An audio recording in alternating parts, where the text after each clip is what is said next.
آج یہی ڈر ختم ہو گیا ہے. جو اختلافات ہیں نا، ہم لوگوں میں شیطان توحید کے راستے سے نہیں، اختلاف کے راستے سے گھس گیا ہے اور ہم اس کو سمجھ نہیں پا رہے ہیں. ضرورت ہے کہ اس اختلاف کو اور دلوں کی اس دوری کو ختم کیا جائے. 950 سال تک، 1000 سال تک یہ آدمی توحید کی دعوت دیتا رہا، صرف 80-82 لوگ ایمان لائے، اور بتا دیا گیا اللہ کی طرف سے کہ جتنے لوگ ایمان لا چکے ہیں اب ایک آدمی بھی آگے ایمان لانے والا. آپ لوگوں کو جانوروں کے زمرے سے نکال کر کے، جانوروں کے گروہ سے نکال کر کے انسانوں کے گروہ میں کھڑا کر دیا گیا ہے. آپ جانور نہیں، آپ انسان ہیں. آپ، یہ اللہ تبارک و تعالیٰ کی سب سے بڑی رحمت ہے آپ کے اوپر کہ آپ کو جانوروں کی صف میں لا کر نہیں کھڑا کیا گیا. اس لیے کہ جو ایمان نہیں لاتے انہیں کہا گیا ہے یفعلون، یہ فعل جانوروں کی طرف. محترمی صدر مجلس، محترم بزرگوں، نوجوان بھائیوں، پیارے بچوں، پردہ نشین ماں اور بہنوں،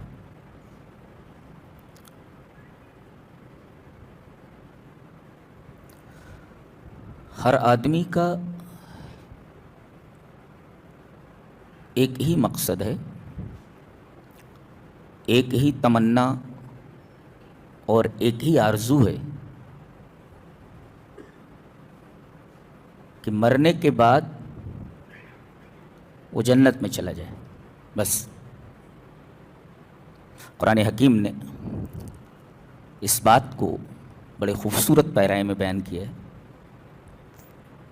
فرمایا فمن زحزح عن النار وادخل الجنة فقد فاز وما الحیاۃ الدنیا الا متاع الغرور.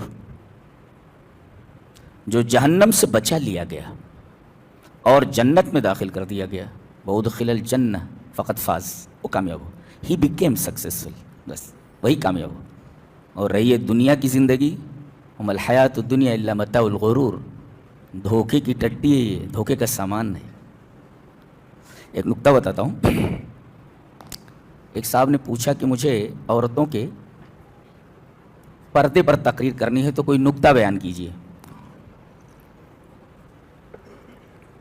میں نے ان سے کہا کہ آپ نے حضرت سلیمان علیہ السلام اور ملکہ بلقیس کا واقعہ سورہ نمل میں 19ویں پارے میں پڑھا ہے؟ کہاں پڑھا ہے؟ کہا کہ کیا واقعہ ہے؟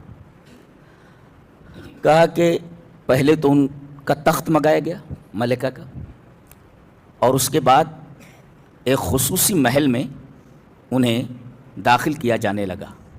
صرح ممرد، بہت ہی خوبصورت انداز سے بنا ہوا محل.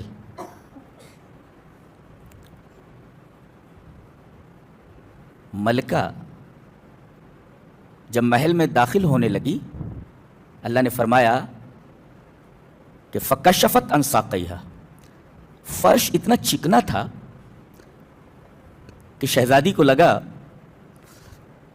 کہ پانی ہے، تو اس نے اپنی پنڈلی کھول دی. فکشفت عن ساقیہا. میں نے کہا اللہ نے یہ نکتہ بیان فرمایا ہے یہاں کہ جو شہزادیاں ہوتی ہیں ان کے کپڑے مکمل ہوتے ہیں، ان کی پنڈلیاں کھلی نہیں ہوتی، ڈھکی ہوئی ہوتی. یہ شہزادیوں کے لباس ہے. اور میں نے یہ بھی نکتہ بیان کیا کہ بے لباسی کی وجہ جانتے ہیں آپ؟ آدمی بے لباس کب ہوتا ہے؟ لباس کب اتار پھینکتا ہے؟ جب نظروں کا دھوکہ ہو. اس لیے کہ ملکہ بلقیس نے جب یہ دیکھا فلما رأتہ حسبتہ لجۃ وکشفت عن ساقیہا، اس نے چکنے فرش کو پانی کی لہر سمجھا. ظاہر ہے کہ وہاں پانی تو ہے نہیں، نظروں کا دھوکہ تھا، اور اس نظروں کے دھوکے کی وجہ سے اس نے اپنی پنڈلی کھول دی. تو ایک نکتہ تو یہ ملا کہ شہزادیاں پورا لباس پہنتی ہیں، ان کی پنڈلیاں نہیں دکھتی ہیں. یہی وجہ ہے کہ نماز میں اگر عورت کی پنڈلی کھلی ہوئی ہو نماز نہیں ہوتی اس کی. جی نماز نہیں ہوتی. بال کھلے ہوئے ہوں نماز نہیں ہوتی. پنڈلی کھلی ہوئی نماز نہیں ہوتی.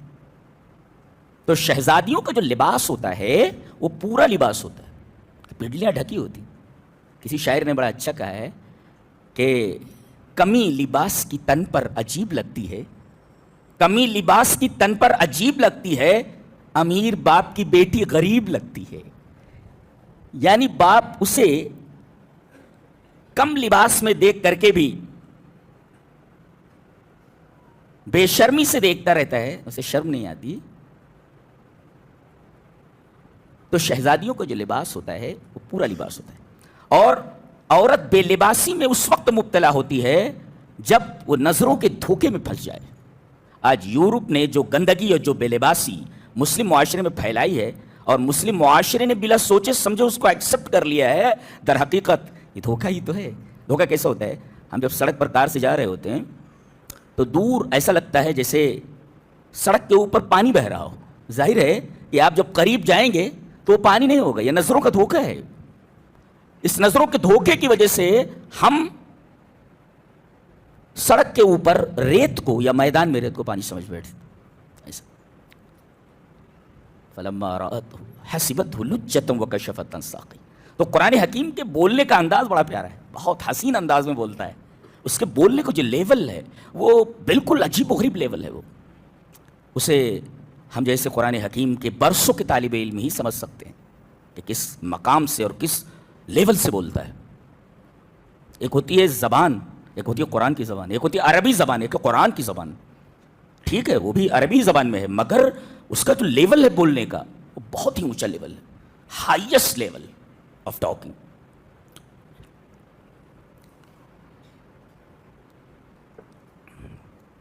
تو جیسے اصل کامیابی بتائی گئی کہ جہنم سے بچا لیا جائے اور جنت میں داخل کر دیا جائے، اور جس میں وہ پھنسا ہوا ہے وہ دھوکے کا سامان ہے۔ وہ میں نے کہا دھوکا کیسے ہوتا ہے؟ آدمی کچھ کا کچھ سمجھ لیتا ہے، ہوتا کچھ ہے سمجھ کچھ لیتا ہے، وہ یہ سمجھتا ہے کہ دنیا ہی سب کچھ ہے، حالانکہ ایسا نہیں ہے۔ ایک دن اس دنیا سے اسے چلے جانا ہے، چند گز کفن کے علاوہ کچھ نہیں لے جاتا، تو یہ متاع الغرور ہی تو ہے، دھوکے کا سامان ہی تو ہے۔ اللہ، اچھا یہ جو جہنم سے بچا لیا گیا اور جنت میں داخل کر دیا گیا اور حقیقی کامیابی اسے ملی، کس بنیاد پر؟ بھئی کوئی بنیاد ہوگی نا، کس وجہ سے جہنم سے بچا لیا گیا، اور کس وجہ سے ایک آدمی جہنم سے نہیں بچایا گیا؟ یہ تو نا، ایک آدمی جہنم میں گیا اور ایک آدمی جہنم سے بچا لیا گیا، ایک آدمی جنت میں داخل کر دیا گیا، ایک آدمی جنت سے محروم کر دیا گیا۔ وجہ تو ہونی چاہیے نا، وجہ ہے۔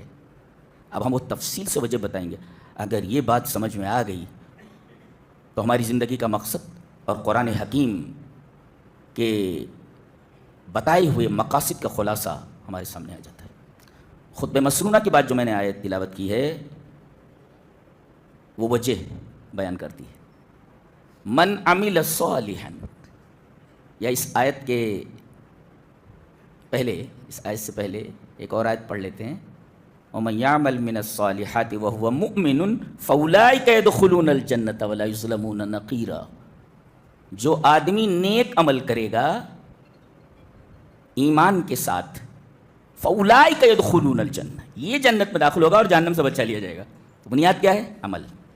اب اس آیت کریمہ پر آتے ہیں جو ہم نے خطبہ مسنونہ کے بعد تلاوت کی۔ من عمل، ابھی ہم صالحن کو بعد میں لیتے ہیں، پہلے ہم عمیلہ دیکھتے ہیں۔ عمیلہ جس نے عمل کیا، کہیں کہیں آتا فعلا کیا، اور کہیں کہیں کہتا عمیلہ عمل کیا، تو کہتے ہیں یہ فعل برا ہے۔ ہم بولتے ہیں نا ارے بھائی کیسا برا فعل ہے یہ، ہم یہ بھی بولتے ہیں کیسا برا عمل ہے یہ۔ تو کبھی ہم کہتے ہیں یہ فعل برا ہے، اور کبھی کہتے ہیں ہم کہ یہ عمل برا ہے۔ تو فعل میں اور عمل میں کیا فرق ہے وہ دیکھ لیتے ہیں۔ پہلے دو آیتیں پڑھتے ہیں، اور عجیب بات تو یہ ہے کہ دونوں کا سینس ایک ہی ہے، دونوں آیتوں کا۔ یہ لیول بتا رہا ہوں میں قرآن حکیم کا، اور جو اس موضوع سے متعلق بھی ہے۔ کیا؟ وَلَمَّا دَخَلُوا عَلَىٰ يُوسُفَ آوَىٰ إِلَيْهِ أَخَاهُ، حضرت یوسف علیہ السلام نے اپنے بھائیوں سے کہا، اس وقت وہ پہچان نہیں سکے تھے، بولے گھر میں اور کون ہے؟ ظاہر نہیں کرنا چاہتے تھے کہ میں یوسف ہوں۔ تم لوگوں نے تو اسے پستی کے اندر ڈال دیا تھا، اور اللہ تعالیٰ نے اسے بلندی عطا فرمائی۔ اس کا مطلب وہ تو عز من تشاء و تذل من تشاء، اللہ جسے عزت دے اس کو کوئی ذلیل نہیں کر سکتا، جسے ذلیل کرے اسے کوئی عزت نہیں دے سکتا۔ یہ ذہن میں رکھ لیں۔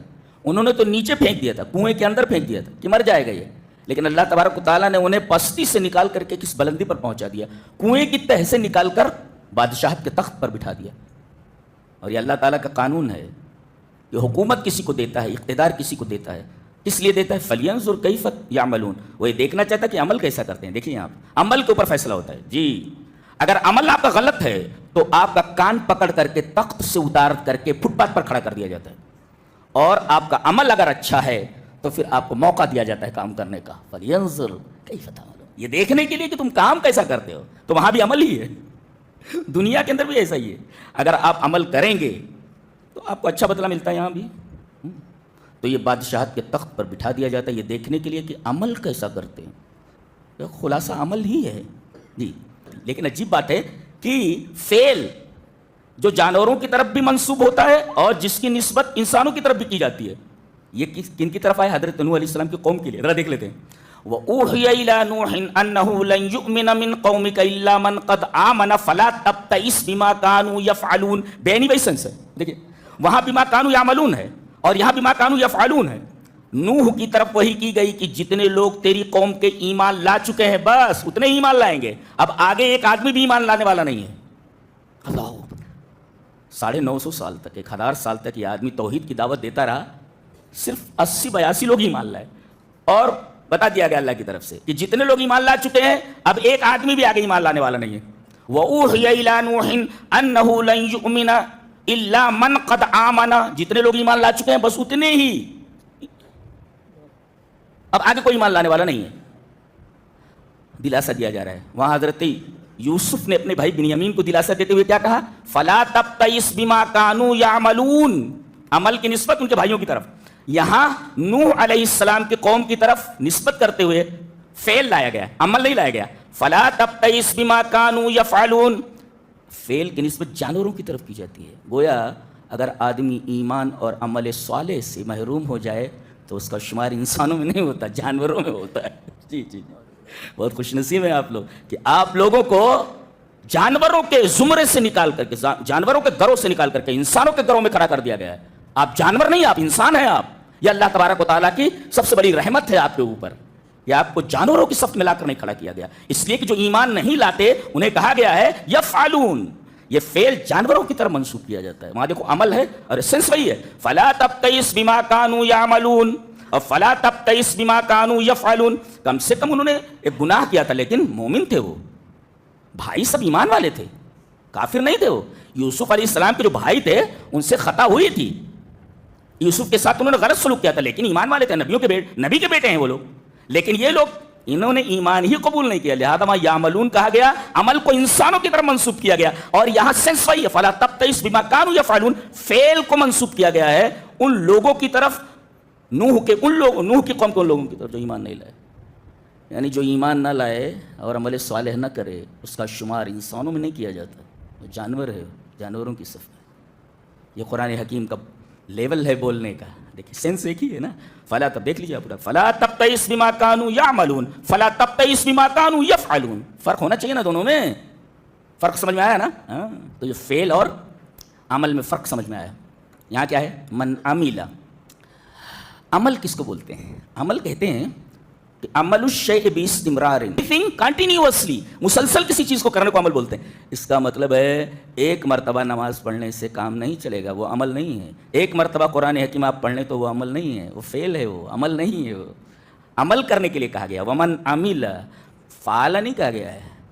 اور آپ انسان ہیں, ان سے مطالبہ کیا جا رہا ہے کہ وہ کام کریں تو مسلسل کریں, اس لیے کہ عمل میں استمرار داخل ہے, کنٹینیوٹی داخل ہے, تسلسل داخل ہے. اگر عمل مسلسل نہیں ہے تو وہ عمل نہیں ہے, وہ کام عمل کے دائرے میں نہیں آتا. کوئی کام اگر آپ مسلسل کر رہے ہو تو وہ عمل ہے, اور اگر کام مسلسل نہ کر رہے ہو, ایک مرتبہ 2 مرتبہ کر کے چھوڑ دیا تو وہ عمل نہیں ہے, وہ فعل ہے. وہ یہ سمجھ میں آیا؟ عمل یہ اتنی اہم چیز ہے کہ دنیا کی ساری چیزیں مرنے کے بعد ایک حد تک ساتھ دیتی ہیں. مرنے کے بعد ایک حد تک ساتھ دیتی ہیں, اس کے بعد کوئی ساتھ نہیں دیتا, صرف ایک چیز. چلیے وہ حدیث پڑھ لیتے ہیں. حدیث اس طرح. وعن عبد الله بن ابي بكر قال سمعت انس بن مالك يقول قال رسول الله صلى الله عليه وسلم يتبع الميت 3 فيرجع 2 ويبقى 1 يتبعه اهله وماله وعمله فيرجع اهله وماله ويبقى عمله. رواه مسلم في کتاب الزہد. حضرت امام مسلم رحمہ اللہ اس حدیث کو ایسے کتاب الزہد میں لائے. حضرت انس بن مالک فرماتے ہیں کہ میں نے نبی پاک صلی اللہ علیہ وسلم کو یہ فرماتے سنا کہ میت کے ساتھ 3 چیزیں چلتی ہیں. دیکھو مر گیا نا, یہ مر گیا, مرنے کے بعد اب لے جا رہے ہیں اس کو آخری قیام گاہ کی طرف. بلکہ یہ کوئی آخری قیام گاہ نہیں ہے, بلکہ وہ ایک اسٹاپ ہے بیچ میں, وہ عارضی اسٹاپ ہے. اور پھر اس کے بعد اسے آخری منزل کی طرف جانا ہے، تو اسے اس مقام تک پہنچانے کے لیے 3 چیزیں چلتی ہیں. یتبعہ، نبی کریم صلی اللہ علیہ وسلم نے فرمایا 3 چیزیں چلتی ہیں میت کے. یتبع المیت ثلاثۃ، ثلاثہ مانے 3. تو فیرجع اثنان ویبقى واحد، 2 چیزیں لوٹ آتی ہیں، تیسری جاتی. چلتی 3 ہیں مگر قبرستان سے 2 چیزیں لوٹ آتی ہیں، 1 چیز جاتی ہے اس کے ساتھ. آپ نے فرمایا جاتی تو 3 ہیں مگر لوٹتی 2 ہیں، 1 اس کے ساتھ چلی جاتی ہے. کیا؟ یتبعہ اہلہ ومالہ وعملہ، میت کے پیچھے چلتے ہیں اس کے اہل و عیال، بھائی ہے، بیٹا ہے، رشتہ دار ہیں، اور مالہ. عجیب بات تو یہ ہے کہ یہ جو مال ہے جس کے پیچھے انسان زندگی بھر حرام حلال کی تمیز کے بغیر پیچھے پڑا رہتا ہے، یہی سب سے پہلے اس کا ساتھ چھوڑ دیتا ہے. بنگلہ بولتا ہے بڑی محنت سے تو نے بنایا، نکل لے یہاں سے. ارے کہتے جلدی سے نکالو بھائی، گھر گندا ہو جائے گا، سڑ جائے گی لاش. اللہ، اتنی بے وفا ہے دنیا ہے، جی بے وفا ہے، بے وفا ہے. جس کے لیے سب کچھ قربان کر دیا، سب سے پہلے ساتھ چھوڑ دیتا ہے. جا، تجوری مال کی بولتی ہے میں 1 انچ ہٹنے والی نہیں ہوں، نکل لے، نکل لیتا. اس کے بعد بیچارے جن کے پیچھے آدمی نے اپنے خون کا قطرہ قطرہ لگا دیا، بیٹی ہے، بیٹے ہیں، ان کی شادیاں ہیں، ان کی پڑھائی ہے، لکھائی ہے، یہ رسم وفا نبھاتے ہیں تھوڑا سا، یہ قبرستان تک چلے جاتے ہیں. کہتے ہیں ابا اب ہم بھی لوٹ رہے ہیں، ہم آپ کے ساتھ نہیں جا سکتے. منو من مٹی کے نیچے اسے دبا دیا جاتا ہے.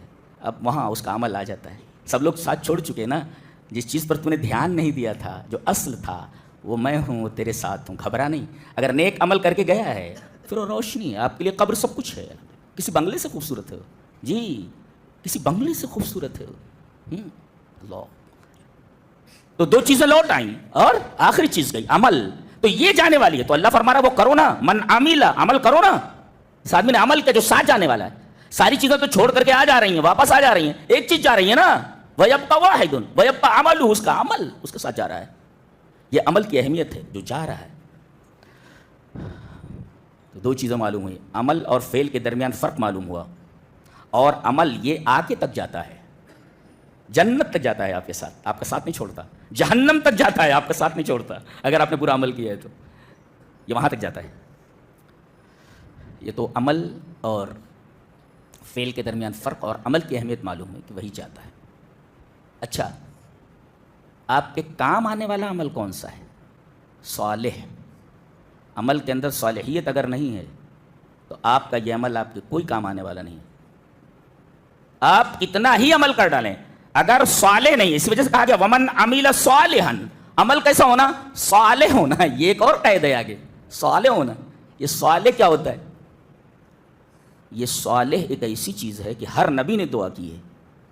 حضرت ابراہیم دعا کر رہے رب ہب لی حکما والحقنی بالصالحین، اے میرے رب مجھے حکمت عطا کر اور مجھے صالحین کے زمرے میں کر دے، صالحین کے ساتھ کر دے. اللہ کا خلیل تمنا کر رہا ہے کہ مجھے صالحین کے ساتھ، صالح عمل کرنے والوں کے ساتھ ملا دے. یہ دیکھیں کتنی عجیب بات ہے. اللہ کا خلیل دعا کر رہا ہے کہ صالحین کے زمرے میں انہیں کر دیا جائے. حضرت یوسف جن کا تذکرہ بھی ہوا وہ دعا کر رہے ہیں توفنی مسلما والحقنی بالصالحین، وہی والحقنی بالصالحین. میرے رب موت دینا تو اسلام کے اوپر دینا. یہ بڑی زبردست موت ہوتی ہے آدمی کی. مرتے تو سبھی ہیں، حقیقی مرنا وہی ہے، اسلام کے اوپر مر جانا. توفنی مسلما، میرے رب مجھے موت دینا تو اسلام کے اوپر دینا. اور بھائی خطبہ مسنونہ میں ہمیشہ پڑھائی جاتا ہے یا ایھا الذین آمنوا اتقوا اللہ حق تقاتہ ولا تموتن الا وانتم مسلمون. اس میں ایک سبب بھی بیان کر دیا گیا ہے. ہر آدمی چاہتا ہے کہ میری موت اس کے اوپر ہو، اسلام پر. ولا تموتن الا وانتم مسلمون، نہ مرو مگر مسلمان ہو کر. تو گویا کہ موت ہونی چاہیے اسلام کے اوپر. ہر آدمی چاہتا ہے اسلام کے اوپر موت ہو. سبب کیا کرے کہ اسلام کے اوپر موت ہو؟ بتایا گیا اتقوا اللہ حق تقاتہ، اللہ سے اسی طرح ڈرو جس طرح ڈرنے کا حق ہے. ایک ہے ڈرنا، ایک ہے اس طرح ڈرنا جیسا کہ اس کے ڈرنے کا حق ہے. اس سے ڈرنا. آج یہی ڈر ختم ہو گیا ہے. جو اختلافات ہیں نا، ہم لوگوں میں شیطان توحید کے راستے سے نہیں، اختلاف کے راستے سے گھس گیا ہے اور ہم اس کو سمجھ نہیں پا رہے ہیں. ضرورت ہے کہ اس اختلاف کو اور دلوں کی اس دوری کو ختم کیا جائے.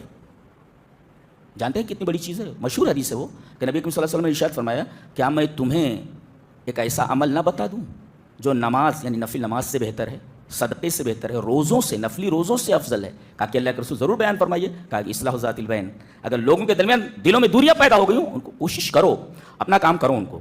جی اپنا کام کیجیے آپ، تو بہت بڑی بات ہے۔ تو تمنا کی حضرت ابراہیم نے صالحین کے ساتھ، صالح عمل کرنے والوں کے ساتھ مجھے ملا دے۔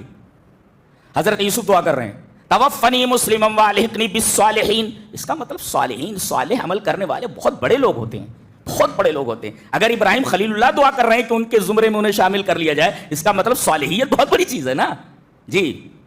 اور ایک جگہ فرمایا گیا کہ جب آدمی 40 سال کا ہو جائے تو اسے کیا کرنا چاہیے؟ چلیے آیت پڑھ لیتے ہیں، سورہ احقاف کی، یہ مشہور آیت ہے۔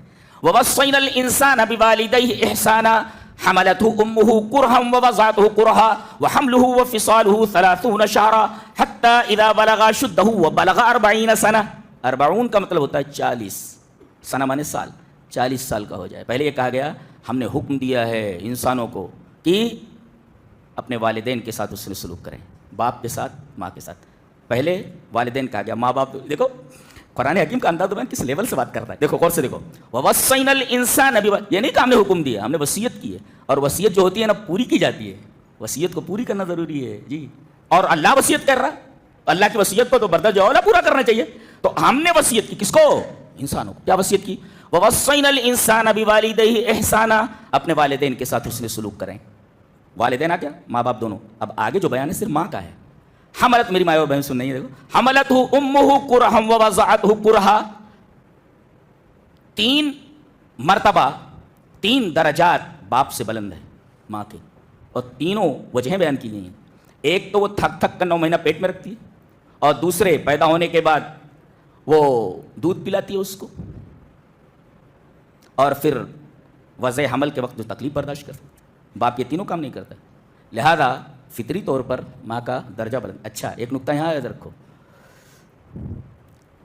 ماں کا حق زیادہ بڑا ہے، باپ سے زیادہ بڑا ہے، لیکن عظمت باپ کی بڑی ہے جی، دونوں میں فرق ہے۔ اس لیے کہ قرآن میں کہیں ماں کی نہیں قسم کھائی ہے، باپ کی قسم اللہ نے کھایا ہے، نہیں معلوم آپ کو؟ لا اقسم بهذا البلد وانت حل بهذا البلد ووالد وما ولد، اللہ قسم کھاتا ہے باپ کی اور بیٹے کی، بچوں کی۔ دیکھو باپ کی قسم اللہ نے، ماں کی قسم کہیں نہیں کھائی ہے اللہ نے۔ تو یہ فرق یاد رکھو کہ ماں کا حق بڑا ہے لیکن باپ کی عظمت بڑی ہے، سب کچھ قربان کر دیتا ہے جی جی، اپنی اولاد کے لیے سب کچھ قربان کر دیتا ہے۔ تو ماں کا حق بڑا ہے لیکن عظیم کون ہوتا ہے؟ عظمت کس کی ہے؟ باپ کی ہے۔ اسی وجہ سے اللہ تعالیٰ نے ماں کی قسم نہیں کھائی ہے پورے قرآن میں، باپ کی قسم کھائی، والد کی۔ ووالد، واو قسمیہ ہے یہاں، ووالد وما ولد، قسم ہے باپ کی۔ اس کا مطلب یہ ہوا حق ماں کا بڑا ہے مگر عظمت باپ کی ہے۔ یہ دونوں میں فرق ملحوظ رکھا جائے، سمجھ میں آیا جی۔ اس کے بعد فرمایا گیا حتی اذا بلغ اشدہ، جب جوان ہو جائے، وبلغ 40 سنہ، 40 سال کا ہو جائے، کیا کرنا چاہیے؟ قال رب اوزعنی ان اشکر نعمتک التی انعمت علی وعلی والدی وان اعمل صالحا ترضاہ، وہی آگے صالحا جی، دعا کرے کہ اللہ مجھے توفیق دے، توفیق دے مجھے۔ دیکھو کسی چیز میں اللہ کی توفیق نہ ہو تو کام پورا نہیں ہوتا، اس وجہ سے اللہ سے توفیق مانگنی چاہیے۔ توفیق کا مطلب سمجھاتا ہوں میں، نہیں سمجھو گے توفیق کا مطلب آج تک، اس کو ایک مثال سے سمجھاتا ہوں۔ آپ اپنے گھر سے وضو بنا کر کے، اذان ہو چکی ہے، وضو بنا کر کے آپ اپنے گھر سے مسجد کے لیے نکلے، نیت کیا ہے؟ نماز ادا کرنا، ایک نیک کام کے لیے نکلے۔ اچانک کوئی بدماش دوست آپ کو مل گیا اور آپ کو باتوں میں الجھا دیا، یہاں چل وہاں چل وہاں چل، آپ کی نماز چلی گئی۔ دیکھیے نکلے تو تھے آپ لیکن توفیق اللہ کی طرف سے نہیں ہے، یہ اصل چیز ہے۔ آپ نیک کام کرنے کے لیے چلتے ہیں لیکن جب توفیق نہ ہو تب تک آپ نیک کام انجام نہیں دے سکتے۔ تو توفیق مانگا کیجیے اللہ سے کہ بیچ میں اڑچن نہ آ جائے کوئی، تو یہ اڑچن کا ہٹ جانا یہ توفیق الہی سے ہوتا ہے، یہ توفیق ہے۔ یہ توفیق کی مثال جو میں نے دی ہے وہی ہے۔ قال رب اوزعنی، مجھے توفیق دے، ان اشکر نعمتک التی انعمت علی، کہ میں تیری ان نعمتوں کا شکریہ ادا کروں جو نعمت تو نے مجھ پر کی ہے۔ کیسی نعمت؟ علم کی نعمت، مال کی نعمت، حسن کی نعمت، تمام چیزوں کی نعمتیں آ گئی جو تو نے نعمت میرے اوپر کی ہے۔ تو گویا کہ نعمت جتنی بڑی ہو شکر اتنا بڑا لازم ہے انسان کے اوپر۔ ان اشکر نعمتک التی انعمت علی وعلی والدی، ماں باپ کو بھی مت چھوڑو، جو میرے ماں باپ پر تو نے انعام کیا ہے تو مجھے توفیق دے کہ میں اس کا شکر ادا کر سکوں۔ اور وان اعمل صالحا، اور یہ بھی توفیق دے کہ میں عمل صالح کروں، جو اس آیت میں ہے من عمل صالحا، اس لیے کہ یہی عمل صالح یہ جنت میں لے جانے والا ہے نا. اللہ. اور فرمایا وَأَصْلِحْ لِي فِي ذُرِّيَّتِي، یہی نہیں کہ میں صالح ہوں بلکہ میری اولاد میری ذریت کے اندر بھی صالحیت، فی ذریتی، صالحیت میں ان میں داخل کر دے. سو فی ہے وہاں، عالم سمجھتے ہیں اس کو کہ فی کا کیا مطلب، یعنی خود صالح مت بنو بلکہ صالحیت کے ساتھ کوشش یہ کرو کہ دوسرے لوگ بھی صالح، جیسا کہ سورہ عصر کے اندر ہے، یہی تو ہے والعصر ان الانسان لفی خسر الا الذین آمنوا وعملوا الصالحات وتواصوا بالحق وتواصوا. ایمان، عمل صالح اور حق جو آپ کو پہنچا ہے، ایمان جو پہنچا ہے دوسروں تک پہنچانا، اس کی وصیت کرنا. جی تو من عمل صالحا، پہلے حدیث پڑھ لیتا ہوں، اس کے بعد بہت عجیب و غریب نکتہ شاید آپ نے سنا نہ ہو، اس لیے کہ ہم روز وہی پڑھتے ہیں لیکن کبھی دھیان نہیں گیا. میں پڑھ لیتا ہوں پہلے. بخاری رحمہ اللہ اس حدیث کو کتاب الصلاۃ میں لائے ہیں، بخاری شریف میں، امام بخاری. پہلے حدیث پڑھ لیتے ہیں. عن شقیق بن سلمۃ قال قال عبد اللہ رضی اللہ تعالی عنہ كنا اذا صلينا خلف النبي صلی اللہ علیہ وسلم قلنا السلام علی جبریل و میکائیل السلام علی فلان و فلان فالتفت الینا رسول اللہ صلی اللہ علیہ وسلم فقال ان اللہ هو السلام فاذا صلى احدكم فليقل التحیات للہ والصلوات والطیبات والسلام علیک ایھا النبی ورحمۃ اللہ وبرکاتہ السلام علینا وعلی عباد اللہ الصالحین فاذا قلتموها اصابت كل عبد للہ الصالحین فی السماء والارض واشهد ان لا الہ الا اللہ واشهد ان محمدا عبدہ ورسولہ رواه البخاری فی کتاب الصلاۃ. میں نے پوری روایت بخاری کو ایسے ہی پڑھ دی جیسے ہی. حضرت عبداللہ رضی اللہ، عبداللہ جب خالی نام ہے تو عبداللہ ابن مسعود مراد ہوتے ہیں. تو حضرت عبداللہ ابن مسعود فرماتے ہیں کہ ہم لوگ جب نماز پڑھتے تھے نبی کے پیچھے تو ہم لوگ کیا بولتے تھے، سلامتی ہو جبریل پر، یہ جو قرآن لائے ہیں، سلامتی ہو میکائیل پر کہ وہ روزی بانٹتے ہیں اللہ کے حکم سے، سلامتی ہو فلاں کے اوپر فلاں کو، السلام علی فلان و فلان. تو رسول اللہ صلی اللہ علیہ وسلم نے ہماری طرف توجہ کی اور کہا ان اللہ هو السلام، اللہ سلام ہے، تم کو یہ سب کہنے کی ضرورت نہیں ہے. جب تم نماز پڑھو تو تحیات میں جب بیٹھو، تشہد میں بیٹھو تو یہ پڑھو. کیا آپ نے پھر تحیات سکھائی، کہا کہ جب یہ تحیات پڑھو گے فَإِذَا قُلْتُمُوهَا تو اس میں یہ بھی السلام علینا وعلی عباد اللہ الصالحین. تو جب فَإِذَا قُلْتُمُوهَا جب یہ پڑھو گے تم تشہد میں تو اصابت کل عبد للہ الصالحین فی السماء والارض، تو جتنے بھی بندے آسمان اور زمین میں نیک ہیں صالح ہیں سب کو یہ دعا پہنچ جائے گی. ہم لوگ کیا بولتے ہیں، مولانا جا رہے ہیں آپ، جی ذرا میرے لیے دعا کرنا. دعا کروانے کی ضرورت نہیں، ٹھیک ہے کہہ دیجئے. مومن کی دعا ایک دوسرے کے لیے کاربن جو ہے سود مند ہے، ایک مومن کے لیے دعا کرے، بڑی اچھی بات ہے. اور مسافر ہو تو اس سے کہہ دینا چاہیے کہ سفر میں تیری دعا قبول ہوتی، میرے لیے دعا کر، ٹھیک ہے وہ. لیکن اس سے بہتر یہ ہے کہ آپ خود صالح بن جائیں نا، اس لیے کہ جب صالح بن جائیں گے تو کتنی بڑی فضیلت ہے کہ جتنے مسلمان نماز پڑھ رہے ہیں سب آپ کے لیے دعا کر رہے ہیں. معمولی بات ہے یہ. اللہ اکبر، صالحیت کتنی جاندار چیز ہے. اگر آپ صالح بن گئے تو گویا کہ اب اتنے لوگ ہیں، سارے لوگ نماز پڑھ رہے ہیں، السلام علینا وعلی عباد اللہ الصالحین، کتنی بڑی بات ہے یہ تمام. اور جس نے یہ پڑھا تو آسمان اور زمین میں اللہ کے جتنے عبد صالح ہیں، اپنے صالحین جتنے بھی سب کو یہ دعا پہنچ جاتی. گویا کہ ہر نمازی صالح کے لیے دعا کرتا ہے. تو صالح بنو نا، کسی سے دعا کرانے کی کیا ضرورت ہے، تو صالح بن جاؤ نا. یہ بخاری شریف کی روایت ہے. میں قرآن کی آیت کو اور حدیث کو دوسرے زاویے سے دیکھا کرتا ہوں، میں سرسری طور پر کسی چیز کو نہیں پڑھتا، میں میری عادت نہیں ہے وہ. جی اس لیے کہ قرآن ایک قانون ہے اور نبی کریم صلی اللہ علیہ وسلم کی احادیث بھی قانون ہے، لہذا بہت غور سے قانون کو بہت غور سے پڑھا جاتا ہے، سطحی طور پر قانون کو نہیں پڑھا جاتا. تو گویا یہ اعزاز ہے بہت بڑا صالح کے لیے، عبد صالح کے لیے، کہ ہر نمازی اس کے لیے دعا کرتا ہے، ہر نمازی اس کے لیے دعا کرتا ہے. اچھا ایک نکتہ اور بھی کہ زمین میں جتنے ہیں ان کو یہ دعا پہنچتی ہے، آسمان میں بھی، فرشتوں کے لیے بھی دعا ہے. یہ فرشتے ہمارے لیے دعا کرتے ہیں، جواباً ہر نماز میں ہم ان کے لیے دعا کرتے ہیں، اس لیے کہ پھر سماء والارض ہے. آسمان میں کون ہے، ہم تھوڑی ہیں، آسمان میں تو فرشتے ہیں. گویا کہ یہ دعا ان کے لیے بھی ہے، وہ بھی عباد صالح ہیں، اللہ کے عباد مکرمون ہیں. ان کے بارے میں تو سورہ انبیاء میں کہا کہ عباد مکرمون ہیں، بڑے معزز بندے ہیں یہ، اور جو معزز ہوتا ہے بہت نیک ہوتا ہے، مکرم ہے وہ، اللہ کے نزدیک کریم ہے وہ. تو ان کو بھی یعنی وہ ہمارے لیے دعا کر رہے ہیں، ہمارے لیے دعا کر رہے ہیں. ارے آپ تو دیگر فرشتوں کو چھوڑیے، جو عرش کو اٹھائے ہوئے ہیں وہ ہمارے لیے دعا کرتے ہیں. ہاں عرش کو اٹھانے والے فرشتے کتنے طاقتور ہوں گے، اندازہ لگائے. یہ اللہ کے عرش کو جو اٹھائے ہوئے ہیں، اس وقت 4 اٹھائے ہوئے ہیں، اور جب میدان حشر میں آئیں گے تو 8 ہو جائیں گے. وَيَحْمِلُ عَرْشَ رَبِّكَ فَوْقَهُمْ يَوْمَئِذٍ ثَمَانِيَةٌ 8، ابھی 4 ہیں، 4 ہیں ابن قیم نے کہا. اور نیسیسری ہے کہ قیامت میں 8 ہو جائیں گے. اب یہ جو عرش کو اٹھائے ہوئے ہیں کتنے طاقتور ہوں گے, اندازہ لگائیے آپ. اور یہ اللہ کے کتنے قریب ہیں, یہ ان سے زیادہ قریب کون ہے جو عرش کو اٹھائے ہوئے ہیں. ان کی طاقت دیکھیے کہ عرش کو اٹھائے ہوئے ہیں, اور ان کی قربت دیکھیے کہ اللہ کے کتنے قریب ہے, کہ اللہ کے عرش کو اٹھائے ہوئے جس پر وہ مستوی ہے, عرش کو اٹھائے ہوئے. کیا دعا کرتے ہیں؟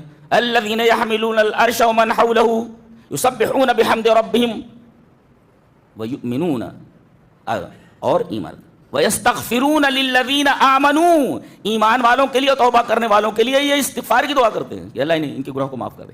تو گویا کہ وہ ہمارے لیے دعا کرتے ہیں, ہم ان کے لیے دعا کرتے ہیں, تحیات میں ہم ان کے لیے دعا کرتے ہیں. اصابت کل عبد للہ صالح فی السماء والارض, گویا کہ ہماری دعا فرشتوں کو بھی لگتی ہے تو وہ بھی خوش ہوتے ہیں کہ دیکھو اللہ کا بندہ نماز. اب اس سے نماز کی عظمت بھی معلوم ہوئی نا, اتنی بڑی بات ہے, نماز کی عظمت معلوم ہوئی. اس میں ہم تمام اللہ کے نیک بندوں کے لیے دعا کر رہے ہیں, فرشتوں کے لیے ہم دعا کر رہے ہیں. یہ ساری چیزیں نماز پڑھتے وقت یاد رہنی چاہیے کہ ہم کیا بول رہے ہیں. گونگی بہری نماز نہیں پڑھنی چاہیے, جی گونگی بہری نماز نہیں پڑھنی چاہیے. اچھا, اگر صالح ہے بچہ تو مرنے کے بعد وہ جتنی نیکیاں کرے گا بغیر اس کی نیکیوں کا ثواب کم کیے آپ کو اس کی نیکیوں کا ثواب ملتا رہے گا. لوگ کہتے ہیں ابا کی طرف سے قربانی کر دی جائے, ابا کی طرف سے یہ کر دیا. ارے بھائی تو جو کچھ کرے گا سب باپ کو ملنے والا ہے. جی دلیل یہ حدیث پاک. وعن ابی ہریرہ رضی اللہ تعالی عنہ ان رسول اللہ صلی اللہ علیہ وسلم قال اذا مات الانسان انقطع عنه عمله. اب دیکھو ہم ابھی عمل کے اوپر رکے ہوئے ہیں, تمام حدیثیں تمام آیات صرف عمل کے اوپر آ رہی ہیں. اذا مات الانسان انقطع عنه عمله الا من ثلاثه الا من صدقه جاریہ او علم ينتفع به او ولد صالح يدعو له, رواہ مسلم فی کتاب الوصیہ. حضرت امام مسلم رحمہ اللہ اس حدیث کو اسے کتاب الوصیہ میں لائے, راوی حضرت ابو ہریرہ. حضرت ابو ہریرہ رضی اللہ تعالیٰ فرماتے ہیں انسان جب مر جاتا ہے تو اس کا عمل ختم ہو جاتا ہے. ختم, عجیب بات ہے. اللہ کے رسول یہ فرمائیں کہ انسان جب مر جاتا ہے تو اس کا عمل ختم ہو جاتا ہے. لوگ قبروں پہ جا کر کہتے ہیں بگڑی بنائیے حضرت وہ کیا کر سکتے. اللہ کے رسول نے فرمایا اس کا عمل ختم ہو گیا, اس لیے کہ جب وہ کچھ کرے گا آپ کے لیے تو عمل ہو جائے گا نا, مرنے کے بعد کوئی عمل نہیں کر سکتا. کاش اس حدیث پر لوگ عمل کر لیتے, سمجھ لیتے اس کو کہ مرنے والا کچھ نہیں دے سکتا, اس لیے کہ اس کا عمل ختم ہو گیا. دے گا تو وہ دینا عمل ہو جائے گا نا, یہاں تو مر گیا تو عمل ختم ہو گیا. اذا مات الانسان انقطع عنه, انقطاع میں تو کٹ ہو گیا, ختم ہو گیا. وہ انقطاع عنه الا من ثلاثه, مگر 3 چیزیں مرنے کے بعد بھی پہنچتی رہتی ہیں, ختم نہیں ہوتی. وہ صدقہ جاریہ, وہ آپ کا کیا ہوا ہے, آپ نے جو کیا ہے صدقہ وہ پہنچ رہا ہے نا. مسجد آپ نے بنوا دی, اسی طریقے سے جو ہے مسجد میں کوشش کی آپ نے, اس طرح مدرسہ بنوا دیا, کوئی سرائے بنا دی, کوئی اور کام کر دیا, کوئی کنواں کھدوا دیا, صدقہ جاریہ. کوئی کتاب جو ہے اللہ کی کتاب, کوئی تفسیر کی کتاب ہے خرید کر کے بٹوا دی, کوئی چیز کروا دی, یہ سب ساری چیزیں ہیں. وہ ایک تفصیلی حدیث میں اس طرف جانا نہیں چاہتا, اس میں یہ بھی مصحفاً ورثہ, یعنی قرآن کو لے کر کے لوگوں کے درمیان بانٹ دینا, ایسے یہ بھی ہے. تو اچھی کتابیں بھی اسی دائرے میں آ گئیں, خرید کر بٹوا دینا. تو یہ پہنچتی رہتی ہے اس کا ثواب. اور دوسرا ثواب علم چھوڑ کر کے گیا ہے جس سے لوگ فائدہ اٹھا رہے ہیں. اور تیسرے ولد صالح, دیکھیں ولد خالی نہیں ہے, ولد کا صالح ہونا ضروری ہے, تب اس کی دعا پہنچے, اس کا فائدہ ہے. جی دیکھیں صالحیت, یعنی قبر میں آپ پہنچ گئے, حشر تک, جنت کے دروازے تک یہ صالحیت آپ کا پیچھا کرنے والی ہے. جی ولد صالح يدعو له. حضرت موسیٰ علیہ السلام اپنے شاگرد یوشع ابن نون کو لے کر کے خضر کے پاس گئے. ایک دفعہ تقریر کی انہوں نے, تقریر بہت خوبصورت تھی. کسی نے کہا کہ لگتا ہے آپ, تقریر اتنی شاندار ہے, انت عالم اہل الارض, پوری دنیا میں آپ سے بڑا کوئی عالم نہیں ہے. حضرت موسیٰ نے فرمایا ہاں بالکل مجھ سے بڑا کوئی عالم نہیں. اللہ تبارک, ٹھیک ہے ان سے بڑا کوئی عالم نہیں تھا, یہ سچ ہے, لیکن اللہ تبارک تعالیٰ کو یادہ پسند نہیں آئی. کہا کہ میرا ایک بندہ مجمع البحرین پر رہتا ہے, 2 دریاؤں کے سنگم پر جامل, یہ معلوم ہو جاتا ہے علم کس کو کہتے ہیں. یہ گئے, بتا دیا کہ کہاں ملیں گے. وہ مچھلی جو بھونی ہوئی تھی وہ نکل کر کے چلی گئی زنبیل میں سے. قرآن بھی عجیب بات کرتا ہے, سائنس سے پرے کی چیز ہے یہ, جو اس کا لیول ہے سائنس سے اونچا لیول ہے اس کا. جی سائنس سے بہت اونچا لیول ہے اس کا, سائنس کچھ نہیں اس کے سامنے. جی سائنس کچھ نہیں اس کے سامنے, بچہ ہے سائنس جو بات کرتا ہے, بہت ہائیسٹ لیول ہے قرآن حکیم کی بات کا. اور اس کے اندر جو باتیں بیان کی گئی بہت اعلیٰ کتاب, بہت اعلیٰ کتاب. اس کے بولنے کی اسٹائل, اس کے بات کرنے کا انداز, سب ایوری تھنگ از ہائیسٹ. عجیب و غریب. پہنچے, السلام علیکم. وعلیکم السلام. کون؟ بولے موسیٰ. وہ کہتے خضر کو جو علم غیب تھا, حضرت موسیٰ کو نہیں پہچان پا رہے ہیں. کون موسیٰ؟ بولے موسیٰ بنی اسرائیل. اچھا بنی اسرائیل کا موسیٰ ہو, ٹھیک. دیکھو کہتے ہیں کہ ان کو سب کچھ معلوم ہے. بولے میرے موکل بتا دیتے ہیں, ارے یہاں خضر کو کچھ معلوم نہیں ہے کہ کون ہے یہ موسیٰ. یہ عقیدہ ہے اس کو, یہ عقیدہ ہے. جی کون؟ موسیٰ بنی اسرائیل. کس لیے آئے ہو؟ بولے آپ کے پاس جو اللہ نے علم دیا ہے وہ سیکھنے کے لیے آیا ہوں. لیکن ہمارے یہاں داخلہ نہیں ہوتا. اس لیے کہ یہاں جو طالب علم داخلہ لیتا ہے وہ صبر نہیں کر پاتا ہے، اس لیے کہ میرا علم سیکھنے کے لیے کافی صبر ہونا چاہیے. کہا کہ نہیں بالکل بھی نہیں، انشاءاللہ میں صبر کروں گا، اور لا آسی لک امرا، میں آپ کی کسی بھی بات کی مخالفت نہیں کروں گا، نافرمانی. چلو بھائی لے لیے. اب یہ پہلا اسٹیپ ہے. وہ ایک کشتی جا رہی ہے، اب وہ کشتی پر بیٹھ گئے، دیکھا کہ مولوی وولوی بیچارے غریب غریب میں بغیر پیسہ لیے چلو اتار دیتے ہیں باہر. اب انہوں نے کیا کہ حضرت خضر نے اس کے تختی توڑنے لگے. حضرت موسیٰ نے دیکھا، ارے قال اخرقتها لتغرق اهلها لقد جئت شيئا امرا، ارے یہ کیا کر رہے ہیں آپ، ایک تو فری میں بٹھا لیے ہیں اور دوسرے جو ہے آپ ان کے تختے توڑ رہے ہیں. حضرت خضر نے کہا میں نے کہا نہیں تھا کہ بولنا نہیں، اور تم صبر نہیں کر سکو گے میرے ساتھ. کہا کہ معاف کر دیجیے. قال لا تؤاخذنی بما نسیت، بھول گیا میں، بھولی ہوئی چیز کے اوپر مؤاخذہ مت کیجیے. اس سے ایک نقطہ یہ ملا کہ اگر آدمی بھول کر نماز چھوڑ دیتا ہے، جب یاد آئے تو پڑھے گا تو قضا نہیں ہوگی، وہ ادا ہوگی، وہ اس لیے کہ بھول گیا ہے، بھول پر مؤاخذہ نہیں. قال لا تؤاخذنی بما نسیت، میں بھول گیا تو اس پر میرا مؤاخذہ مت کر رہا. کہا کہ ٹھیک ہے چلو. اب وہ گئے دریا کے اس پار گئے، ایک بستی تھی، ایک بچہ کھیل رہا تھا، پکڑا اس کی منڈی مروڑ دی، مر گیا وہ. ہاں بولے لقد جئت شيئا نکرا. امرا میں اور نکرا میں فرق ہے. امرا ایک ایسے نقصان کو کہتے ہیں جس کی ریپیئرنگ ہو سکے، اور نکرا کہتے ہیں ایسی خرابی کو جس کو ریپیئر نہ کیا جا سکے. وہاں نکرا لائے ہیں وہ کہ تو مر گیا، اب اس مرے ہوئے کو زندہ کیسے کیا جا سکتا ہے، ریپیئر تو نہیں ہوگا. لیکن کشتی اس کے لیے امرا کا، یعنی ایسی خرابی جس کو ریپیئر کیا جا سکے، یعنی اس کو بنایا جا سکتا ہے لیکن مرے ہوئے کو زندہ کیسے کیا جائے. یہ قرآن حکیم کا لیول ہے دیکھو بولنے کا. وہاں کہا لقد جئت شيئا امرا، یہاں مر گیا تو کہا لقد جئت شيئا نکرا. آپ زبان دیکھ رہے ہیں، آپ زبان، یہ زبان بولتی ہے کہ محمد کا کلام نہیں ہے صلی اللہ علیہ وسلم، یہ کوئی عجیب ہستی ہے، اس کا کلام ہے یہ.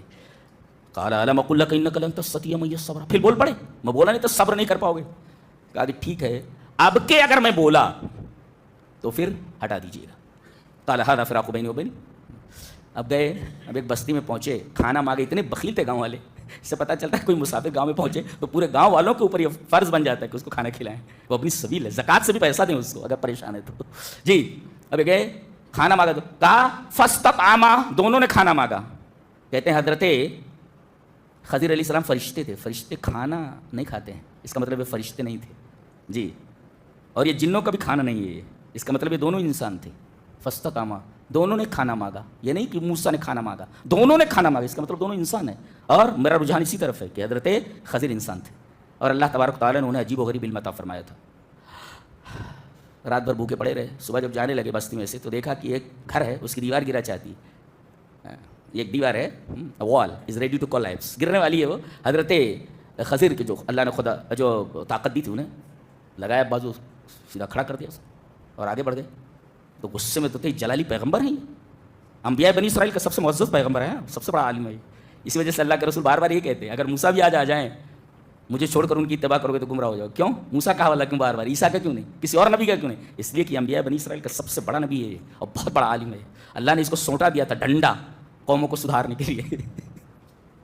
سونٹا ڈنڈا ہوتا اور قومیں ڈنڈے سے سدھرتی ہیں، کیونکہ 4 کتابیں عرشہ اتنی، 5واں اترا ڈنڈا. 4 کتابیں عرش سے اتنی، 5 میں ڈنڈے سے سمجھایا جاتے تھے، آدمی سمجھتا نہیں تھا. جی تو غصے میں آئے، کہا کہ کیوں سیدھا کر دیا آپ نے؟ لئن شئت لاتخذت علی اجرا، پیسہ لے لیتے تھے، دیوار سیدھی کرنے کا پیسہ لے لیتے، پیسہ آپ نے کیوں نہیں لیا؟ کہا کہ هذا فراق بینی و بینک، میرے ساتھ رہ کر تم صبر نہیں کر سکتے، چلے جاؤ لیکن سب سمجھتے جاؤ میں نے ایسا کیوں کیا. وہ تو آپ کو معلوم ہی ہے کیسے ہوا. وہ آخری جو بات تھی کہ یہ جو دیوار میں نے سیدھی کی ہے یہ اس گاؤں کے 2 یتیم بچوں کی ہے اور اس کے نیچے خزانہ گڑا ہوا ہے. وَكَانَ تَحْتَهُ كَنْزٌ لَهُمَا. آپ نے فرق سمجھا کہ حضرت موسیٰ کو جو علم دیا گیا تھا وہ علم ظاہر تھا، سامنے دیکھتے تھے وہ جو کچھ، وہ دیکھ رہے ہیں کہ کشتی کیوں توڑی گئی، کشتی ٹوٹ رہی ہے، لیکن حضرت خضر یہ دیکھ رہے ہیں کہ کشتی کا انجام کیا ہونے والا ہے. حضرت موسیٰ دیکھ رہے خالی دیوار ہے، لیکن حضرت خضر کو اللہ نے وہ علم عطا کیا تھا کہ دیوار کے نیچے کیا ہے جو دکھائی نہیں دے رہی، وہ علم دیا تھا. اللہ کیا علم ہے. یعنی قرآن حکیم جو جس لیول سے بات کرتا ہے، معلوم ہوتا ہے سائنس اس کے سامنے کچھ بھی نہیں ہے. کچھ میں کون سا علم ہے یہ کہ دیوار کے نیچے اسے خزانہ نظر آ جائے؟ یہ کون سا علم ہے کس کے پاس ہے یہ علم؟ اللہ. اور کہتے ہیں اس وجہ سے میں نے سیدھا کیا ان 2 بچوں کو فائدہ پہنچ جائے، نہیں تو پورے گاؤں والے وہ خزانہ لے لیتے. وَكَانَ أَبُوهُمَا صَالِحًا، ان دونوں کا باپ صالح تھا، نیک تھا. اس کا مطلب یہ کہ نیکیاں نسلوں میں متوارث ہوتی ہیں. اگر آپ اپنے بچوں کو فائدہ پہنچانا چاہتے ہیں تو آپ نیک بنیے. کچھ لوگ کہتے ہیں بینک، دونوں کا باپ صالح تھا، نیک تھا. اس کا مطلب یہ کہ نیکیاں نسلوں میں متوارث ہوتی ہیں. اگر آپ اپنے بچوں کو فائدہ پہنچانا چاہتے تو آپ نیک بنیے. کچھ لوگ کہتے ہیں بینک بیلنس چھوڑ جاؤ بچے آرام سے رہیں گے. ہاں آپ نیک بنیے. دیکھیے باپ کی نیکی کا فائدہ بیٹوں کو پہنچ رہا ہے, نہیں تو خزانہ پورے گاؤں والے لے لیتے تھے. حضرت ابن عباس رضی اللہ تعالیٰ تفسیر تبری میں ہے, قال ابن عباس رضی اللہ تعالیٰ عنہما فی قولہ وکان ابوہما صالحا قال حفظا بصلاح ابیہما, اپنے باپ کی نیکی کی وجہ سے دونوں کی حفاظت کی گئی ہے. اللہ اکبر. قال حفظا بصلاح ابیہما, ان دونوں بچوں کو ان کے باپ کی نیکی کی وجہ سے, صلاح کی وجہ سے, نیک تھا باپ, اس وجہ سے ان کے خزانوں کی حفاظت کی گئی. گویا اگر آپ نیک ہیں تو آپ کے مال کی حفاظت بھی اللہ کے ذمہ ہو جاتی ہے. یہ نیکی کا فائدہ, صالحیت کا فائدہ ہے. کتنی بڑی بات ہے یہ.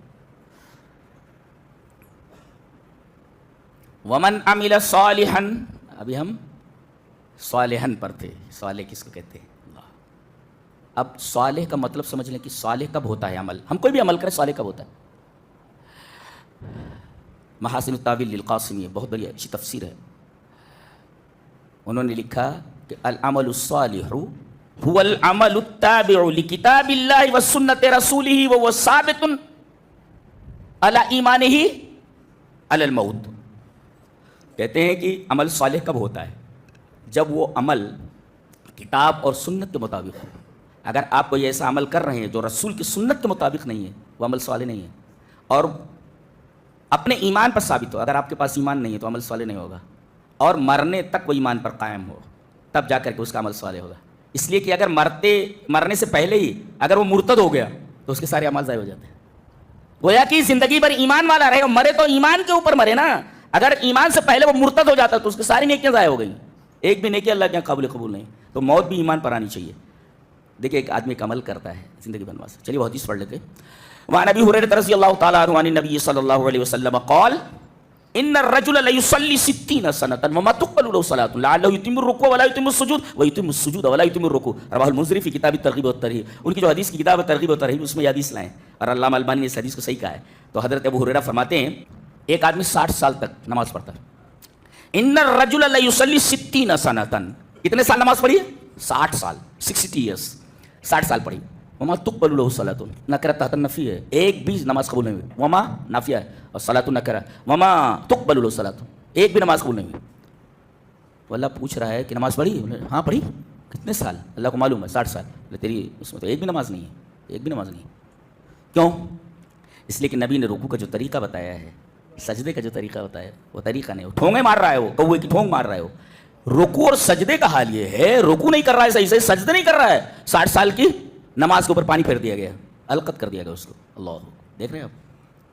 اسی وجہ سے 60 سال کی عبادت کی کوئی اہمیت نہیں اللہ کی نگاہ میں, اس لیے کہ نبی کریم صلی اللہ علیہ وسلم کی سنت کے مطابق اس عمل کو نہیں کیا گیا.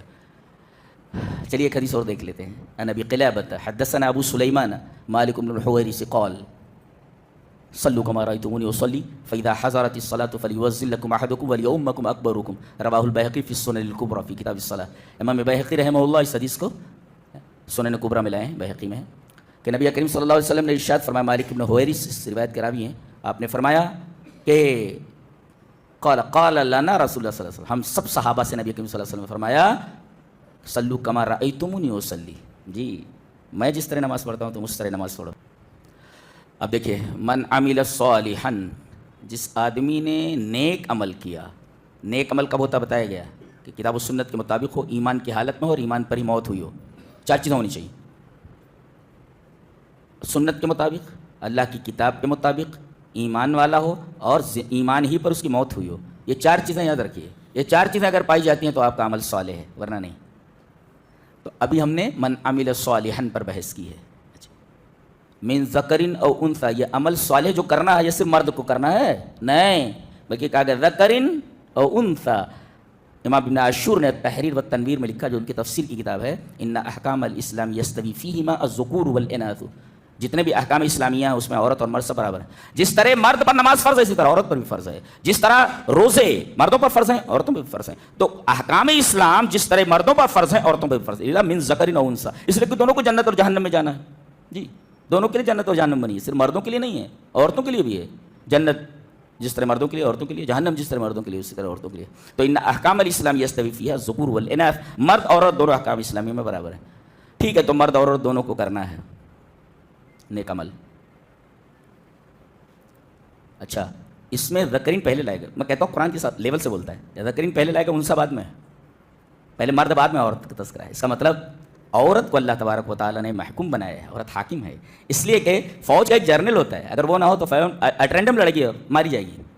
تو اس طرح آئلی نظام کو چلانے کے لیے بھی ایک سربراہ ہونا ضروری ہے. اس وجہ سے ذکر کو پہلے لایا گیا, مرد کو پہلے لایا گیا. اور وہی مطلب ہے رجال قوامون علی النساء, مردوں کو قوام بنایا گیا عورتوں پر. تو من ذکر او انثی وهو مؤمن, ایمان کی قید ہے, وہ تو بتایا گیا ابھی.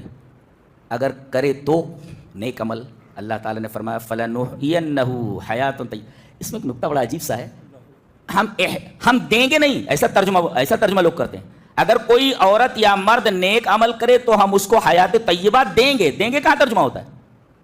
دیں گے ترجمہ نہیں ہے یہاں. فلنحینہ, وہ ایک مفسر نے لکھا ہے کہ ان اسناد الاحیاء الی اسم الجلالہ تشریفا لہ کانہ قیل فانہ حیات طیبۃ منا. یہاں جو ہے فلنحینہ, ہم اس کو زندہ کریں گے, ایسا زندہ رکھیں گے اس کو حیات طیبہ پر. زندہ دیں گے نہیں, زندہ رکھیں گے. مفسر لکھتا ہے کہ یہاں اللہ نے فرمایا میں زندہ رکھوں, ہم زندہ رکھیں گے. تو زندہ رکھنے کی اسناد اپنی طرف کی ہے, نسبت کی ہے اسم الجلالہ کی طرف, اللہ نے اپنی طرف کی ہے. تشریفا لہ, اس کی عظمت بیان کرنے کے لیے. گویا اللہ یہ کہنا چاہتا ہے یہ جو حیات طیبہ ہے نا ہم دے رہے ہیں بولے تو, اور اللہ جب بولے ہم دے رہے ہیں بولے تو وہ حیات طیبہ ہوتی ہے. اللہ فلنحینہ. اچھا ایک نکتہ اور ملا کہ عمل صالح کرنے والی قوم ہی زمین پر زندہ کہلائے جانے کی مستحق ہے. جو آدمی نیک عمل نہ کرے وہ زندہ نہیں ہوتا ہے, چلتی پھرتی لاش ہوتا ہے وہ. جی زندہ وہی لوگ ہوتے ہیں جو عمل صالح کرتے ہیں. فلنحین, ایسا نہیں کہ ہم انہیں حیات طیبہ, ہم زندہ رکھیں گے. گویا کہ اصل زندگی, اصل حیات طیبہ یہ ہے کہ آدمی عمل صالح کرے.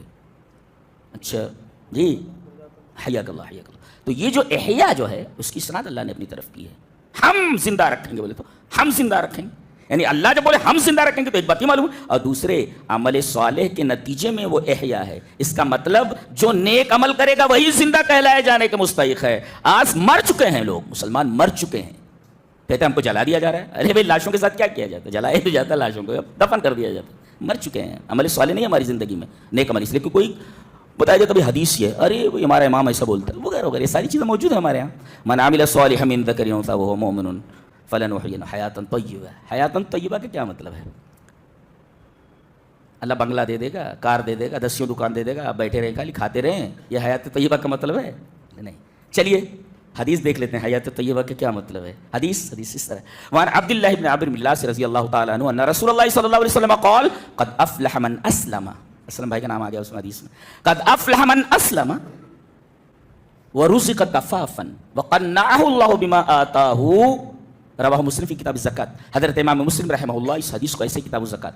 تو حضرت عبداللہ ابن عمرو بن العاص رضی اللہ تعالیٰ فرماتے ہیں کہ نبی اکرم صلی اللہ علیہ وسلم نے ارشاد فرمایا کہ 3 چیزیں جس آدمی کو مل جائیں وہ کامیاب ہو گیا. کامیابی کے لیے 3 چیزیں. اسلم, ایک تو اسلام لائے, قد افلح کامیاب ہو گیا ہو, کیا اسلم. ورزق کفافا, اور اسے روپیہ یا رزق کفاف دے دیا گیا. کفاف کا کیا مطلب ہوتا ہے؟ ان یکون بقدر الحاجہ, حاجت کے مطابق دے دیا گیا, ضرورت کے مطابق دے دیا گیا. کسی کے سامنے ہاتھ نہیں پھیلا, 10 نگر نہیں ہے, بس اتنا مل گیا بس. تو یہ ہے رزق کفافا, ضرورت کے مطابق رزق دے دیا. وقنعہ اللہ بما آتاہ, اللہ نے جتنا دیا اس پر قناعت کر لے, جتنا دیا ہے اس پر قناعت کر لے. اب قناعت کا کیا مطلب ہے؟ مفسرین نے لکھا ہے کہ قناعت کا مطلب القناعۃ الرضا بما آتاہ اللہ وترک التشوف الی المفقود والاستغناء بالموجود. القناعہ, قناعت کا کیا مطلب ہے؟ اللہ نے جو دیا ہے اس پر خوش ہو جانا. 10 روپیہ ملے تو خوش, 1000 روپیہ ملے تو خوش. اللہ نے جو دیا ہے, الرضا بما آتاہ اللہ, اللہ نے جو اس کو دیا. وترک التشوف الی المفقود, جو نہیں ملا ہے اس کو ایسے نہ گھور, ارے ہم کو کیوں نہیں ملا, اس سے حسرت پیدا ہوتی ہے جو آدمی کو لے جاتی ہے ناشکری کی طرف. جو آپ کے پاس نہیں ہے, مفقود ہے, اس کی طرف آپ آنکھوں کو پھیلا کر مت دیکھیے. والاستغناء بالموجود, اور جو کچھ موجود ہے اس پر غنی ہو جائیے, بے نیاز ہو جائیے موجود کے ساتھ. یہ ہے قناعت. اور قناعت کے بارے میں اللہ نے فرمایا, رسول نے فرمایا کہ جو آدمی 3 چیزیں کر لے وہ کامیاب ہو گیا. وہی قانع ہو جائے, یعنی قناعت کرنے والا ہو جائے جو اللہ نے اس کو دیا ہے. یہ بہت بڑی دولت ہے, قناعت کی دولت بہت بڑی دولت ہے, یہ اللہ جس کو عطا کر دے. تو اب دیکھ لیجئے, فلنحینہ حیاتا طیبہ. حیات طیبہ کا مطلب قناعت کی زندگی. 10 روپیہ ملے تو بھی خوش ہے, 1000 روپیہ ملے تو, 1,00,000 روپیہ ملے تو بھی خوش ہے. یہ تو دنیا میں ہے. وَلَنَجْزِيَنَّهُمْ أَجْرَهُمْ بِأَحْسَنِ مَا كَانُوا يَعْمَلُونَ. حسین حسین نہیں احسن ہم عطا کریں گے. اور احسن کیا ہے؟ جنت کا ایک نام حسنہ ہے. ٹوٹل حسین ہے, بیوٹی اس کا نام ہی ہے. آدمی سوچ بھی نہیں سکتا کہ جنت میں کیا ہے. اللہ اکبر. وہاں بڑھاپا نہیں ہے, ہمیشہ آدمی جوان رہے گا. وہاں کوئی بدصورت نہیں ہے, سب خوبصورت ہوں گے. وہاں بال نہیں ہے, جس پر بال نہیں ہوگا کہیں بھی, سب بہت اور چٹے خوبصورت سب کے سب ہیں. کبھی ختم نہ ہونے زندگی. عورتیں, بچے, جو کچھ آدمی چاہے گا ساری چیزیں موجود. تو آخرت کی زندگی بنا لو نا. یہ 60-65 سال کی زندگی لعنت بھیجو اس کے اوپر. اللہ تبارک و تعالیٰ جو ہے ہمیں آخرت کی زندگی میں کامیاب کر دے, در حقیقت وہی کامیابی ہے. ویڈیو کے نیچے سبسکرائب کے بٹن پہ کلک کریں, بیل کے آئیکن پہ کلک کیجئے تاکہ ہر نئی ویڈیو کی نوٹیفیکیشن آپ کو مل جائے.